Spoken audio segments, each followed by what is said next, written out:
L-Ewroparlamentari Nazzjonalista David Casa issokta bil-kampanja tiegħu ta' tfigħ ta' tajn u ħmieġ. Il-ġimgħa filgħodu l-ġurnal L-Orizzont żvela li David Casa se jindirizza konferenza tal-aħbarijiet li matula kien mistenni jippubblika rapport inkonklusiv tal-FIAU.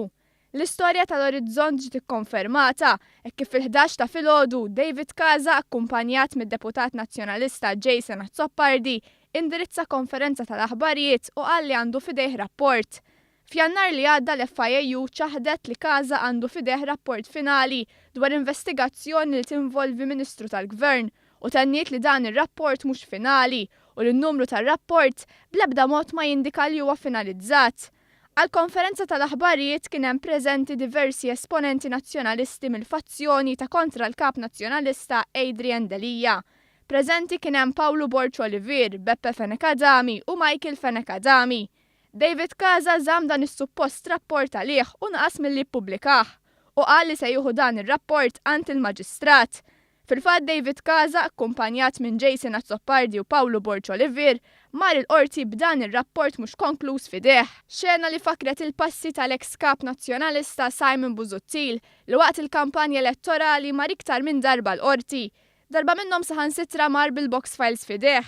Xena li kienet bistant organizzata mill-ex president tal-Eżekuttiv tal-Partit Nazzjonalista Anne Fenech, b'emails velata ikkonferma dan kollu. B'reazzjoni għal konferenza stampa l-Ministru għat-Turiżmu Konrad Mizzi tenna l-kumpanija u trust illum xolti qatt ma kellhom kontijiet bankari u li marċieva ebda fondi minn ximkien fid-dinja. Qal li dan kien ikkonfermat minn kumpanija indipendenti tal-Awdituri Internazzjonali. Fis-stqarrija l-Ministru Mizzi fisser dak li suppostu rapport tal-FIAU bħala konġetura, ġifieri rapport imsejjes fuq informazzjoni mhux kompluta. Qal li kull rapport ibbażat fuq falsitajiet u spekulazzjonijiet mhux xejn ħlief xogħol irresponsabbli. Saħaq li kull investigazzjoni turi li huwa marċieva l-ebda fondi. Il-Ministru żied jgħid li diġà lmenta dwar kampanja kkoordinata minn bloggers nazzjonalisti u simpatizzati tal-istess partit fil-medja. Qal li dawn l-istess allegazzjonijiet mill-Partit Nazzjonalista huma fil-qalba ta' dan l-abbozz.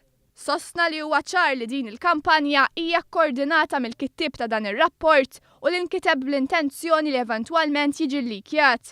Il-Ministru Konrad Mizzi nnota li l-FIAU ċaħat uffiċjalment u ddeplora l-allegazzjonijiet tas-Sur Casa bħala responsabbli u mhux veritiera.